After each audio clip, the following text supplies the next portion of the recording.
ቀጠናዊ ትስስር ሚኒስቴር መስሪያ ቤት በሚኒስትሩ ቢሮ ነው ዶክተር ካሳሁን ጎፌ ጋር።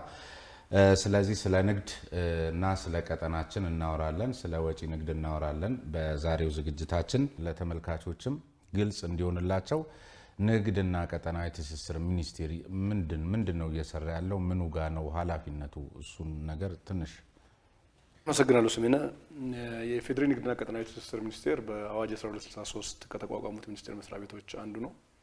ከዚህ በፊት በነበረው ጊዜያት የንግድና ኢንዱስትሪ እየተባለ እየተፋታ እየተጋባ የቆየ ተቋም ነው። አሁን ላይ በአዲሱ ተልዕኮ የንግድና ቀጠናዊ ትስስር የሚል ንግድና ቀጠናን አንድ ላይ አጣምሮ የያዘ ነው። ከስያሜው በተልዕኮ ደረጃ የሀገር ውስጥ ንግድ ግብይት ማሳለጥ እና የግብይት መሰረተ ልማት እንዲሟሉ የማድረግ የሸቀጥ እና የአገልግሎት ንግድ እንዲሳለጥ የማድረግ ለንግድ መነሻ የሆነው የንግድ ፍቃድ የሚሰጥበትን አግባብ የማመቻቸት ንግድ ፍቃዱ ከተሰጠ በኋላ ደግሞ የድረ ፍቃድ ኢንስፔክሽን በማድረግ ለታለመለት ዓላማ ንግድ ፍቃድ ግልጋሎት ውሏል ወይስ አልዋለም ብሎ የማረጋገጥ የንግድ ውህደት መርጀር ጉዳዮችን የመዳኘት የሸማቾች ጥበቃ በአዋጁ መሰረት መከታተል ግንዛቤ መፍጠር ስራዎችን የሚያከናውን ነው የሚሆነው። ሁለተኛ ከወጪ ንግድ አንጻር ኢትዮጵያ ከዓለም ጋር የምታደርጋቸው የገቢና ወጪ ንግድን የመከታተል ተልዕኮ ተሰጥቶታል። የወጪ ምርቶች ፕሮሞሽን ስራዎች እዚህ መስሪያ ቤት ይከናወናሉ። የኮንትራት አስተዳደር ስራዎች እዚህ ይከናወናሉ። ኤክስፖርት የሚባለው ነገር እዚህ ማኔጅ ይደረጋል ማለት ነው። ሶስተኛው ከዋና ዋና ተልዕኮ አንጻር ቀጠናውን በተመለከተ የሁለትዮሽ የከባቢያዊና የዓለም አቀፍ ንግድ ድርጅት አባልነት ድርድሮችን መምራት ማስተባበር ስራዎች አሉበት። ኦፍ ኮርስ እንደ ሚኒስቴር መስሪያ ቤት ብቻ ሳይሆን በክቡር ጠቅላይ ሚኒስትር ከተሰጡት ሹመቶች አንደኛው የሁለትዮሽ የቀጠናዊና ዓለም አቀፋዊ ንግድ ድርድሮችን ዋና ተደራዳሪ ሆኜ ነው እየመራው ያለሁት። ባለፈው ሳምንትም የዓለም ንግድ ድርጅት ድርድርን በተመለከተ ጄኔቭ ተገኝተን ውይይቶችና የሁለትዮሽ ስብሰባዎች ከ7 ሀገራት በላይ ስናከናውን ነው የቆየ ነው። ኢትዮጵያ ከሌሎች ሀገራት ጋር የምትፈራረማቸው ነገሮች የኢትዮጵያን ኢኮኖሚያዊ ተጠቃሚነት የሚያረጋግጥ መሆኑን የማረጋገጥ የመደራደር የመፈራረም ሁሉ ስልጣን ያለው ነው የተቋም ማለት ነው። የአፍሪካ ነጻ ንግድ ቀጠና ማንሳት ይቻላል። የዓለም ንግድ ድርጅት አባልነት ማንሳት ይቻላል። የኮሜሳ ማንሳት ይቻላል። የኢጋድ አባል ላይ የሚደረጉ የንግድ ጉዳዮችን ማንሳት ይቻላል። የሁለትዮሽ ከተለያዩ ሀገራት ጋር ወደ 24 የሚጠጉ የንግድ ስምምነቶች ተፈርማለች ኢትዮጵያ በንግድ ሚኒስቴር አማካኝነት። እነኚህ ነገሮችን የሚያሳልጥ ነው ማለት ነው። የመጨረሻው የጥራት መሰረተ ልማትን በተመለከተ ባለፈው ክቡር ጠቅላይ ሚኒስትራችን የጥራት መንደር ተመርቋል። ጥራት የማስጠበቅ ስራዎች ተቋማዊ እንዲሆኑ በአሰራር እንዲዘምኑ የማድረግ ስራዎችን የኛ ሚኒስቴር መስሪያ ቤት ይሰራል። ይህን ለመስራት ወደ 6 የሚጠጉ ተጠሪ ተቋማት በስሩ አሉት። በእነኚህ ተልዕኮች ለማሳካት እነኚህ ተቋማት በጣም ከፍተኛ ማውለናዊ ወጥቶላቸው ባለፈው በይፋ የተመረቀው የጥራት መንደር በመንደር ደረጃ የሚገለጽ የጥራት ማስጠበቅ ስራን የሚከታተለው ይሄ ሚኒስቴር መስሪያ ቤት ነው። በአፍሪካ ምናልባትም ቀዳሚ የሚባል የጥራት መሰረተ ልማት የገነባ ሀገር ቢኖር አንዱ ኢትዮጵያ ነው። እነኚህ ተልዕኮች ነው ያሉት ማለት ነው። ከዚህ ውስጥ እንግዲህ በመሰረታዊነት ሊነሳ የሚገባው ጉዳይ የሸቀጦች ጉዳይ ነው። የሸቀጦችን ንግድ ማሳለጥ አንዱ ተልዕኳቸው እንደሆነ ቀደም ሲል ነግረው ነበርና ከሸቀጦች ጋር ተያይዞ እንግዲህ በተለይ የምግብ ሸቀጦች ጋር በተያያዘ በርካቶች የሚያነሱት በእጥፍ መጨመሩን የእጥፍ መጨመሩን ሲጨምር ደግሞ በጣም ትራንዛክሽኑ በጣም ፈጣን ጠዋትና ከሰዓት በሚለያይበት ደረጃ የሚል ጉዳይ ይነሳልና ይሄ በኑሮ ላይ ከባድ ጫና መፍጠሩን ያነሳሉ። በነጋዴው በኩል ደግሞ የውጭ ምንዛሬ ለውጥን መነሻ ያደረገ ጭማሪ እንደሆነ የሚነሳ ጉዳይ አለ። ከዋጋ መጨመር ጋር ተያይዞ የሚነሳው ጉዳይ በትክክል ምክንያታዊና ምጣኔ ሀብታዊ መገለጫዎች ሲኖሩታል ወይ? ህብረተሰቡ ላይ እንዲህ አይነት ጉዳይ ሊፈጠር በሚችልበት ሂደት ከሆነ ጭማሪው ደግሞ ይሄ ሚኒስቴር መስሪያ ቤት ይመለከተዋል ብዬ አስባለሁና ምን እየሰራችሁ ነው? በጣም ጥሩ። ይህን ጥያቄ ከማብራራት በፊት ከውጭ ምንዛሪ ማሻሻያው ጋር እያይዘ ስለነሳ ከዛ ብነሳ ጥሩ ነው። የውጭ ምንዛሪ ማሻሻያው የኢትዮጵያ መዋቅራዊ ኢኮኖሚያዊ ችግር ሊፈታ በሚችል አግባብ ይተግበር ተብሎ ሲወሰን በአዎንታም በአሉታም ተጠባቂ ውጤቶች ነበሩት። በአዎንታ ተጠባቂ ውጤቱ አንደኛው የሀገር ውስጥ ገቢን ያሳድጋል ተብሎ ነው የታሰበው። በውጤቱም የገመገምነው ባለፉት 4 ወራት የ5 ወሩን እንደዛ ፎርማሊ ለገመገምንም ከፍተኛ የሆነ የገቢ ማሳደግ ተገኝቶበታል። ሁለተኛው የውጭ ምንዛሪ ግኝታችን ያሳድጋል ተብሎ ነው የተጠበቀው። ይሄ በጣም በከፍተኛ ሁኔታ የውጭ ምንዛሪ ገቢ ያደገበት ሁኔታ ማንሳት ይቻላል። ለአብነት በለውጡ ዋዜማ 2010 ዓ.ም የኢትዮጵያ የውጭ ምንዛሪ ግኝት ከኤክስፖርት የሚገኘው አመታዊ ገቢ 2.6 ቢሊዮን ገደማ ዶላር ገደማ ነው የነበረው። ባለፉት 5 ወራት ከሐምሌ እስከ ህዳር ባለው ጊዜ ብቻ 2.6 ቢሊዮን ዶላር በላይ ገቢ ተገኝቷል። በ5 ወር 2010 የምናገኘውን የሙሉ አመት ገቢ ማግኘት የተቻለበት ነው ማለት ነው። ስለዚህ የሚጠበቀውን ውጤት አምጥቷል ተብሎ አዎንታዊነት የተያዘው ጉዳይ አንዱ እሱ ነው። ሶስተኛው ተጠባቂ ውጤት የነበረው ኮንትሮባንድና ህገወጥ ንግድ ይቀንሳል ነው። ከዚህ አንጻር በኮንትሮባንድ ምክንያት ኢትዮጵያ ስታጣ የነበራቸው የውጭ ምንዛሪ ገቢዎች ሙሉ ለሙሉ ተሻሽለዋል። ይህንን በምሳሌ ለማስደገፍ በአሃዝ የቁም እንስሳት ነበር አንደኛው በጣም ሲጎዳ የነበረው። ከቁም እንስሳት ይገኝ የነበረው ገቢ ባለፉት 5 ወራት ወደ 20 ሚሊዮን ዶላር አካባቢ ገቢ አግኝተናል። ባለፈው ሙሉ አመት የተገኘው ገቢ 18 ሚሊዮን ዶላር ነው። 2016 ሙሉ አመት ከቁም እንስሳት የተገኘው ገቢ 18 ሚሊዮን ዶላር ነው። በማክሮ ኢኮኖሚክ ማሻሻያው ምክንያት ደግሞ ባለፉት 5 ወራት የተገኘው ገቢ 20 ሚሊዮን ዶላር ነው። ከአመት በላይ የ5 ወሩ መፈጸም ተችሏል። ሁለተኛው ኮንትሮባንድ ለመቀነሱ አይነተኛ ማሳያው የወርቅ ኤክስፖርትን በተመለከተ ነው። ወርቅ ኤክስፖርትን የወሰነ እንደሆነ የወርቅ ኤክስፖርት ባለፈው 2016 አፈጻጸም እምብዛም ውጤት የማይገኝበትና የጎረቤት ሀገር ሳይ የነበረ ኤክስፖርት ግኝት ነበረው። ባለፉት 5 ወራት በታሪክ ለመጀመሪያ ጊዜ ከቡናም ቀድሞ አንደኛው የኢትዮጵያ የውጭ ምንዛሪ ማግኛ ገቢ ማግኛ ሆኖ መጥቷል። በጣም ትልቅ ትርጉም ያለው ገቢ ነው የተገኘበት። ስለዚህ የውጭ ምንዛሪ ማሻሻያው እነኚህ ውጤቶች ያስመዘገበ ነው ብሎ መውሰድ ይቻላል። ሁለተኛው ተጠባቂ በአሉታ ሊሆን ይችላል የሚለው ተጠባቂ ውጤት የነበረው የዋጋ ግሽበት በከፍተኛ ሁኔታ ሊኖር ይችላል፣ የኑሮ ውድነት ሊኖር ይችላል የሚሉ ጉዳዮች ታሳቢ ተደርገው በመንግስት በኩል በቂ ዝግጅት ሲደረግ ቆይተዋል። ያው ሁሌም ማንም ሰው እንደሚረዳ በግልጽ የዋጋ ግሽበትና የኑሮ ውድነት አንድና ያው አይደሉም። የኑሮ ውድነት የምንለው ሸማቹ ህብረተሰብ ወይም ገዢው የሚገዛው ሰው ገቢው በሸቀጥ ጭማሮ ዋጋ ልክ አላድግ ሲል የሚያጋጥመው ሁኔታ ኑሮ ውድነት ተብሎ ነው የሚገለጸው።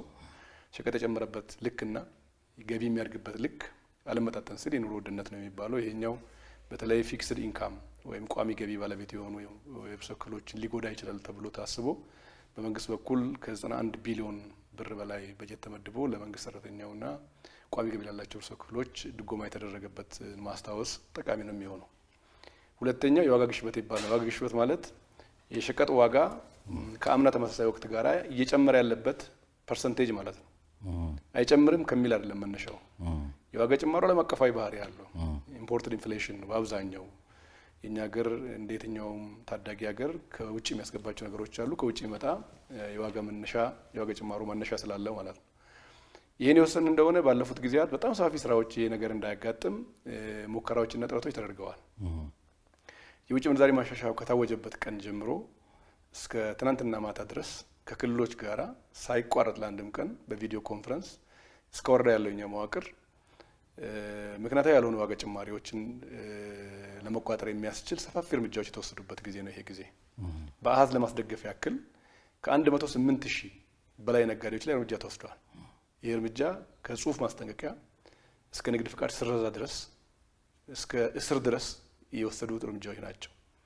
ምናልባት ባለፉት 5 ወራት እርምጃ መውሰድ የሚያስመሰግን ከሆነ ባለፉት 5 ወራት የወሰነው እርምጃ ባለፉት 10 ዓመታት ንግድ ሚኒስቴር ከወሰደው እርምጃ በቁጥር ይበልጣል። ቀደም ሲል ካነሷቸው ከዚህ ከወርቅ ከኮንትሮባንድ ንግድና እንደዚሁም ከዚህ ከመንግስት ድጎማ አኳያ እንደዚሁም ደግሞ ከዚህ ከውጭ ምንዛሬ ግኝቱ አኳያ ሲነጻጸር እንግዲህ ሂሳቡን ሲነግሩን እንደሱ ይመስላል። ነገር ግን አሁንም ብዙ የንግዱ ማህበረሰብ ከውጭ ምንዛሬ እጥረት ጋር በተያያዘ ብዙ ሮሮ ሲያሰማ ነው የሚደመጠው። ከዚያ ባሻገር ከኮንትሮባንድም ጋር ተያይዞ እንግዲህ የውጭ ምንዛሬ ግኝቱ ኮንትሮባንድን በከፍተኛ ደረጃ መቀነሱን ነግረውን ነበር። በቀንድ ከብቶች በኩል ያለው ሰየው የሚያስብል ነው። ከወርቅ ጋር ግን የተያዘው ከዚህ በላይ ማግኘት አይቻልም ነበር ወይ? እዚያው ሳለ ኮንትሮባንዱንም በተመለከተ በተለይ ትግራይ ክልል ላይ ሰሞኑን የምንሰማቸው ነገሮች አመራሩ ጭምር የተሳተፈበት ከፍተኛ የኮንትሮባንድ እንትን አለና የእናንተ ሚኒስቴር መስሪያ ቤት ተቋም እዚህ ላይ መብት የለውም ወይ ከዚህ በላይ ሀገሪቷ ገቢ ማግኘት ስትችል የሚልም ጥያቄ ሊነሳ ስለሚችል እርሱ አሁን በሚሉት በቁጥር ደረጃ በሚገልጹት ልክ ነው ወይ? የቁጥሩ ጉዳይ ብሔራዊ ባንክ ገባ ገንዘብ ነው እያወራን ያለ ነው። እሺ ከኤክስፖርት አጠቃላይ ግምገማ አንጻር ግን ሁለት ነገሮችን በፍሬ ነገር ማስቀመጥ ይቻላል። የመጀመሪያው ጉዳይ ኢትዮጵያ ማግኘት የሚገባትን ከፖቴንሻሉ አንጻር በቂ ነው ወይ የተባለ እንደሆነ በቂ አይደለም ነው መልሱ። ምክንያቱም የኛ ሀገር የምርትና ምርታማነት ሀገር ነው። የግብርና ምርቶች፣ የማዕድን ምርቶች፣ የኢንዱስትሪ ምርቶች በስፋት የሚመረቱባት ሀገር ናት። መዋቅራዊ ኢኮኖሚ ስብራት ስለነበረ ማግኘት የሚገባንን ሼር ድርሻ ሳናገኝ የቆየንበት ቢሆንም ከኢትዮጵያ የማድረግ አቅም ጋር ከኢትዮጵያ የመወዳደር አቅም አንጻር ሲታይ ዘንድሮ ያለምንም አለማጋነን ወደ $6 ቢሊዮን ገደማ ልንደርስ እንችላለን። ይሄ ለኛ ለሀገራችን ትልቅ ሪከርድ ነው፣ ኒው ሪከርድ ነው። ከፍተኛው ደርሳ የነበረው $4.1 ቢሊዮን ነው። ኤክስፖርታችን ከዚህ ተሻግሮ አያውቅም። በአንድ ጊዜ ተመንጭቆ $6 ቢሊዮን መድረሱ ጥሩ ነው ሊያስብል ይችላል ከነበርንበት አንጻር። ነገር ግን መድረስ ካለብን አንጻር ደግሞ 6 ቢሊዮን የኢትዮጵያ ደረጃ አይደለም። ከዛ በላይ መሄድ የሚችል ኢኮኖሚ ባለቤት ነች ኢትዮጵያ። በቅርቡ ያስተናነው እሱን እንዳንሆን ያደረግናል። ከዛ በላይ መሄድ እንዳንችል በጣም ጥሩ እሱ ነው እያብራራ ያለው። የማክሮ ኢኮኖሚክ ሪፎርሙ ያስፈለገበት ዋናው ምክንያት መዋቅራዊ ስብራት ነበረ። የኛ የውጭ ምንዛሪ ማሻሻያ ዩኒፊኬሽን ብለን ሁለቱን አይነት ገበያዎች ወደ አንድ ያመጣንበት ዋናው ሚስጥር ነጋዴው ከዚህ በፊት አንተም እንደምታስታውሰው በኢምፖርት ለማካካስ ብሎ ኤክስፖርት እየተከሰረ የሚከድበት ነው የነበረው። የውጭ ንግድ ወይም ኤክስፖርት የሚባለው ንግድ ራሱን የቻለ ኢንዲፔንደንት ንግድ አልነበረም፣ የጠለፋ ንግድ ነው የነበረው። ምክንያቱም በኦፊሻል ሬት የምንለው የውጭ ምንዛሪ በባንኮች በኩል የሚተመነው ተመንና የጥቁር ገበያ ዋጋ በእጥፍ ነው የሚበላለጠው። ስለዚህ በዛ በኩል በኢምፖርት ለማግኘት ሲባል ሰው ኤክስፖርት ላይ የሚገባበት እንጂ ኤክስፖርት በራሱ ትርፍ ሆኖ አያውቅም። ምናልባት በኢትዮጵያ ታሪክ ኤክስፖርት ትርፍ የሆነበት ባለፉት 5 ወራት ነው። ባለፉት 5 ወራት በእኛ ጥናት ከ20 እስከ 30% ራሱን ችሎ ኤክስፖርት ላይ ትርፍ ይገኝበታል። አንድ ዕቃ ልከህ ዓለም ላይ ሽጠህ ከዓለም የምታገኘውን ትርፋት 20 እስከ 30% ነጋዴው ማትረፍ የቻለበት ሁናቴ ያለ ማለት ነው። በዛ ምክንያት ኮንትሮባንድ የፋፋበት፣ ኮንትሮባንድ የጎመራበት፣ ህገወጥነት የናኘበት ነው የነበረው። በዛ ምክንያት ከኤክስፖርት ኢትዮጵያ ማግኘት የምትችለውን ነገር ልታገኝ አልቻለችም። የቁም እንስሳት የወሰነ እንደሆነ አሁን እያንሰራራ ነው። የቁም እንስሳት ኤክስፖርት ተገቢ ቦታ ይዟል የሚል ነገር የለኝም እምነት። ካለን ፖቴንሻል አንጻር 20 ሚሊዮን በ5 ወር ማግኘት የሚያመጻድቅ አይደለም። ግን ደግሞ ከባለፈው አንጻር ስትወስደው የሙሉ አመቱን በልጧል በ5 ወሩ። ይሄን ለማድነቅ አይቻልም። ጅምር ነገሩን በጅምርነት ነው ማየት የሚያስፈልገው። ጎረቤት ሀገራት የኛን ያህል የቁም እንስሳት የሌላቸው ሀብት የሌላቸው ሀገራት በብዙ $100 ሚሊዮን ገቢ እያገኙ ከኛ እንስሳት በኮንትሮባንድ የሚሄደውን ያን ሊያስቀር የሚችል ማክሮ ኢኮኖሚክ ማሻሻያ ነው የተከናወነው። ለኤክስፖርቱ ዘርፍ ትልቅ ሰበር ዜና ነው ይሄ። በተግባርም ደግሞ ውጤቱ የሚያሳየው ይሄኛውን ነው። ስለዚህ ከአጭር ጊዜ አንጻር ያገኘነው ውጤት በጣም ጥሩ የሚያስብል ውጤት ነው። ከፖቴንሻል አንጻር ግን አሁንም ኢትዮጵያ ወደሚገባት ስፍራ አልደረሰችም። በጣም ሰፋፊ ስራ መስራት ያስፈልጋል። አጥንተን ነበር ጥናት የኤክስፖርትን በተመለከተ የኤክስፖርት ፕሮሞሽንና ልማት ስትራቴጂ አጥንተን በጥናቱ ያስቀመጥነው 2 ሴናሪዮ አስቀምጠን ነበር። በዝቅተኛው ሴናሪዮ እንኳን አሁን $10 ቢሊዮን መድረስ ነበረብን። ስለዚህ በሀገር ደረጃ በብዙ ምክንያቶች ተገፍቶ የዘገየው የውጭ ምንዛሪ ማሻሻያ ባይዘገይ ኖረው ኢትዮጵያ ከዚህ በላይ ማግኘት ትችል ነበር። አሁንም ወደ ዋናው ፓይፕላይን ተመጥቷል ብሎ መውሰድ ይቻላል ማለት ነው። ሌላ እዚሁ ላይ ቀደም ሲል ያነሱልኝ ጉዳይ እርምጃን በተመለከተ ነው። እርምጃ የሚያስመሰግን ከሆነ በርካቶችን እስከ እስር ድረስ ንግድ ፍቃድ እስከ መሰረዝ የሚደርስ እርምጃ። ያም ሆኖ ግን እዚህም ላይ አንድ የሚነሳ ጉዳይ አለ። ለምሳሌ የኮታ አሰራርና ይሄ የቁጥጥር ጉዳይ ከነፃ ገበያ ምጣኔ ሀብታዊ አስተምሮ ጋር ይጋጫል በሚል ሊሆን አይገባም ሲሉ የሚከራከሩ አሉ። በሌላ መልኩ ደግሞ እንደውም ቀደም ሲል እርሱ የጠቀሱልኝንም እርምጃ በጣም ኢምንትና ሀገሪቷ ላይ ካሉ ህገ ወጦች አኳያ ሲሰላ በጣም እዚህ ግባ የሚባል ያልሆነ እርምጃ ነው ሲሉም የሚወቅሱ አሉ። በዚያው ልክም ደግሞ እንደገና እርምጃ ሊወስዱ የሚሄዱ የዚህ ሚኒስቴር መስሪያ ቤቱ ውስጥ ከታችኛው መዋቅር የተዘረጋው መረብ በራሱ ከድርድር በኋላና ከሙስና በኋላ ላዋጣ ሲለው ካልሆነ በስተቀር ህብረተሰቡን ለመታደግ ሲል በትክክል በመንግስት የወጣን ፖሊሲና ህግጋት ለማስተግበር አይደለም ወደ ታች የሚወርደው። መጀመሪያ የራሱን ኪስ ሊሞላ ነው። ያ ከዚያ ሲተርፍ ነው እርምጃ እየተወሰደ የሚገኘው የሚልም ጥያቄ የሚያነሱ አካላት አሉና በመሰረቱ ለኮራፕሽን የተጋለጠ አይደለም ወይ ይሄ እርምጃ አወሳሰድ ስርዓቱ? አንድ ሁለተኛ ግን የኛ ሀገር ልትገነባ ካሰበችው ኢኮኖሚ አኳያ በተለይ ከለውጡ በኋላ ሪፎርሙ ከሚጠይቀው የኢኮኖሚ ግንባታ አኳያ የዚህ የቁጥጥር ስርዓቱን የትኛው ነው ልክ እንዴትስ ነው ማኔጅ መደረግ ያለበት? ነፃ ገበያ ሲባል የሚለው ላይ ትንሽ ነገር ቢሉ ጥሩ ነው። በጣም ጥሩ ጥያቄ ነው ያነሳኸው። የነፃ ገበያ ኮንሴፕቱን ማብራራት በጣም ጠቃሚ ሆኗል። በፖሊሲ ደረጃ በእሳቤ ደረጃ ነፃ ገበያ ነው የምናራምደው። ነገር ግን ነፃ ገበያ ማለት አንጻራዊ ነው። በተለይ መንግስት አሁን አንዱ ጥያቄ የሆነው የነፃ ገበያና ቁጥጥር የተሞላበት ገበያ የሚባለው ጉዳይ ሚዛን የማስጠበቅና የቱጋ ነፃ ገበያ ነው የቱጋ ነው ቁጥጥር መደረግ ያለበት የሚለውን ነገር በጉልህ ካለየን ችግር ውስጥ ነው የምንገባው። ምናልባት ኮንፊውዥኖቹ ከዛ የሚመነጩ ይመስለኛል። በእኛ ሀሳቤ ነፃ ገበያ ነው ስንል ነገር ግን የዕለት ተዕለት የህዝቦች ኑሮ የሸማች ኑሮ የሚያማርሩ መሰረታዊ ሸቀጥ የሚባሉ በመንግስት የሚታወቁ አሉ። መሰረታዊ ሸቀጦች ላይ ነው ቁጥጥር የምናደርገው። መሰረታዊ ሸቀጥ ማለት ዘይት፣ ስኳር፣ ሲሚንቶ፣ ነዳጅ፣ አትክልትና ፍራፍሬ፣ ግብርና ምርቶች ላይ ነው ቁጥጥር የሚደረገው እንጂ በሁሉ ነገር መንግስት እንዲቆጣጠር የሚፈልግ ዝንባሌም ጭምር ስላለ ስህተት ነው። እሱ በገበያ እንዲመራ ነው የሚፈለገው። በገበያ በአቅርቦትና በፍላጎት እንዲመራ ነው የሚፈለገው። መንግስት የህብረተሰቡን የዕለት ተዕለት ኑሮ የሚያናጉ ጉዳዮችን ነው መቋጠር ያለበት በሚል እሳቤ ነው የተካሄደው። ሁለተኛው ጉዳይ ከተወሰደው እርምጃ አንጻር አንተ ያነሳው ጠረጠር አድርጎ ለማንሳት ያክል ሁለት ጽንፍ የያዙ አስተያየቶች ይሰጣሉ። ለኛም ያው በፓርላማም በተለያየ የህዝብ ውይይት መድረኮችም የምናገኘው ማለት ነው። በአንድ በኩል ቁጥጥር በቁጥጥር አድርጋችሁት እንዳለ ነጋዴ መላወሻ አጣ። የተወሰደው እርምጃ በጣም በተለይ ከዚህ በፊት ስናደርግ የነበረው የቁጥጥር ዘዬ ተቀይሮ ሰፋፊ እርምጃዎች ተወስደዋል። ቅድም እንዳልኩት 108,000 ነጋዴ ላይ መወሰዱ ብቻ አይደለም፣ ከ27 ሚሊዮን ብር በላይ የገንዘብ ቅጣት ተቀጥተዋል። 1009 ነጋዴ በእስር ተቀጥተዋል። ብዙ የንግድ ፍቃዶች በሺዎች የሚቆጠሩ ተሰርዘዋል። እንዲህ አይነት ቦልድ እርምጃዎች አልነበሩም። ይህ ሲወሰድ የመጮህ ነገር አለ በንግዱ ማህበረሰብ በኩል ማለት ነው። ቶታሊ ነፃ ገበያ ቅድም ያልከውን እየደፈጠጡት ነው ያሉት የሚል ጽንፍ ይነሳል። አንዱ ጽንፍ ነው ይሄኛው። ሁለተኛው ጽንፍ ደግሞ አንተ ያነሳው ምንም እርምጃ የተወሰደ አይደለም፣ በመርፌም በምናምንም ጉዳይ መንግስት ገብቶ ለምን ዋጋ አላረጋጋም፣ ለምን ቁጥጥር አልተደረገም የሚል ደግሞ ሁለተኛው ጽንፍ አለ ማለት ነው። እኛ የምንከተለው አማካዩን ወርቃማ መንገድ ነው። አማካዩ ወርቃማ መንገድ ምንድን ነው? ቅድም እንዳነሳ ነው የፖሊሲ ግልጸኝነት አለን፣ ክሊር ነን። መሰረታዊ ሸቀጥ ተብሎ የህብረተሰቡን የዕለት ተዕለት ኑሮ የሚያናጉ ጉዳዮችን እስከታች ባለው የንግድ መዋቅር ተጠቅመን ቁጥጥር ይደረግበታል። ዋጋ እንዲለጥፉ ይገደዳሉ። ከዛ ዋጋ በላይ የሚሸጥ ከተገኘ እርምጃ ይወሰድበታል። ይሄ የአገሪቱ አሰራር ነው። በተረፈ ግን በእያንዳንዱ ጉዳይ ልግባ ቢባል እንኳን ያው አንተም እንደምትረዳው አቅሙ የለም። እናድርግ ቢባል ሰፊ የሆነ ግብይት ነው ያለው። ሰፊ የሆነ ግብይት ላይ በዛ ደረጃ መሄድ አይቻልም። ባለፉት 5 ወራት አንዳንድ ከዚህ ፊት በፖሊሲ ያሰርናቸውን ጉዳዮች በፖሊስ ብቻ ቁጥጥር፣ በህግ አስፈጻሚ አካላት ብቻ ቁጥጥር ባይዘው ገበያ አይረጋጋም። አንዳንድ ጉዳዮችን ሀሳብ ጨምሮበት በፖሊሲ መፍታት ይፈልጋል። ጥሩ አብነት ላንሳል። ሲሚንቶ ዛሬ አንተ ልጠይቀኝ አልደፈርክም። የሲሚንቶ ዋጋ ከዛሬ 2 ወር በፊት 2200 ነበር ችርቻሮ ዋጋ ገበያ ላይ ነበረው። አሁን ገበያ በትር 1200 1300 ነው የሚገኘው። ይሄን ያደረግነው በፖሊሲ ሳይሆን በፖሊሲ ነው። የነበረው መመሪያ ሻርንና ሙሉ ለሙሉ የችርቻሮ ዋጋ ቁጥጥር ላይ የኛ ንግድ መዋቅር ተሰማርቶ ቅድም የምትላቸው ብልሽቶች የሚያጋጥሙበት የነበረው መመሪያ ሙሉ ለሙሉ ያነሳ ነው። ምንድነው ያደረግነው?